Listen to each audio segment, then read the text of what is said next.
ഇന്ന് തന്നെ ഡൗൺലോഡ് ചെയ്യൂ. കാണൂ നിങ്ങളുടെ ഫേവറേറ്റ് ഷോസ്. അംബിക മേഡായിട്ട് എന്തെങ്കിലും പ്രശ്നം ഉണ്ടായോ? അത് പിന്നെ യാമിനി ഇവിടെ വന്ന കാലം മുതലുള്ളതല്ലേ, അതൊന്നും അവൾ മൈൻഡ് ചെയ്യാറേ ഇല്ല. അപ്പു നന്നായിട്ട് പഠിക്കുന്നുണ്ട്, സാറുമായിട്ട് സൗന്ദര്യപ്പിണക്കവുമില്ല. പിന്നെ എന്തായിരിക്കും കാര്യം? രാജു, വളരെ സന്തോഷമായിട്ടാണ് ഞങ്ങൾ ജീവിക്കുന്നത്. ഒരു കാര്യത്തിലും ഒരഭിപ്രായ വ്യത്യാസം ഞങ്ങളുടെ ജീവിതത്തിലില്ല. പിന്നെ പിന്നെ എന്താണെന്ന് എനിക്കൊരു പിടിയും കിട്ടുന്നില്ല.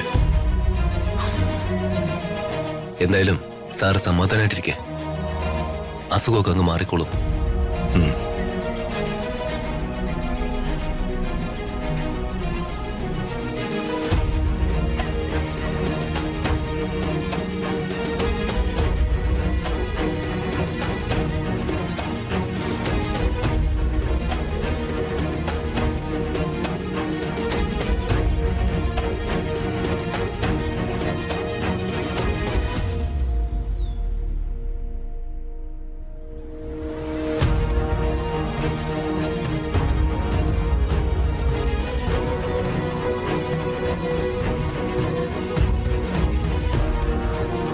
മാഡം ആരെയോ നോക്കി നിൽക്കുന്നത്?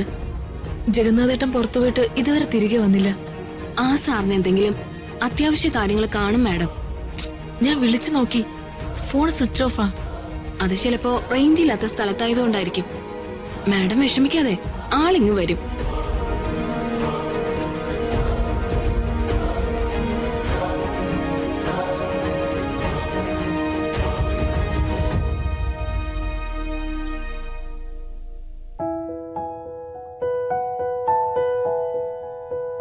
മൂന്നുപേരും വന്നോ?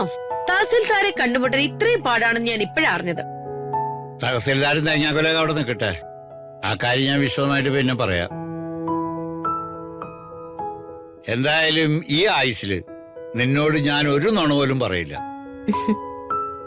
ഏതെങ്കിലും ഒരു നുണ പറഞ്ഞിട്ടുണ്ടെങ്കിൽ ഞാൻ ചാകുന്നതിന് മുമ്പ് നിന്നോടത് ക്ലിയർ ചെയ്തിട്ടേ പോകൂ.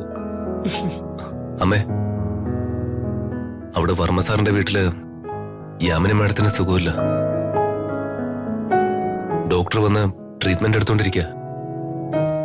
യാമിനി മേഡത്തിന് എന്ത് പറ്റിയതാ? ഡിപ്രഷനാണെന്ന് അറിയാൻ കഴിഞ്ഞത്. ഈശ്വര, ഡിപ്രഷനോ? അതൊക്കെ വലിയൊരു രോഗമാണോ? അതൊന്നും എനിക്കറിയില്ല പ്രിയച്ചി, ജേട്ടനോട് ചോദിക്കണം. ദൈവമേ, യാമിനി മേഡം ഒരു മനുഷ്യപ്പറ്റുള്ള കൊച്ചായിരുന്നു, അതിന് ഈ ഗതി വന്നല്ലോ. എന്താ എന്ത് പറ്റി?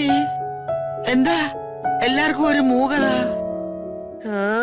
വന്നു വിവരാവകാശ കമ്മീഷണർ. എല്ലാം ഇവരെ അറിയിക്കണം, ഇങ്ങോട്ട് പറഞ്ഞു കൊടുക്കട്ടെ. എന്താടി ഞാൻ അറിയുന്നതിലൊരു തെറ്റ്? അല്ലേ, ഞാൻ ഈ കുടുംബത്തിലെ ഒരു മുതിർന്ന മെമ്പർ അല്ലേ? മെമ്പർ എന്താ രാജമോനെ ഇവിടെ പ്രശ്നം? ഇവിടെ ഒരു പ്രശ്നവും ഇല്ല അളിയന്റെ അമ്മേ. വർമ്മ സാറിന്റെ വീട്ടില് യാമിനി മാഡത്തിന് സുഖമില്ല. എന്നിട്ട് എന്താ എല്ലാരും ഇവിടെ നഞ്ചു നിന്ന കൊരങ്ങനെ പോലെ മ്ലാഞ്ചി മ്ലാഞ്ചി നിൽക്കുന്നത്? നമുക്ക് പോണ്ടേ? വേഗം തയ്യാറാവ്, നമുക്ക് പോവാം. അകലേ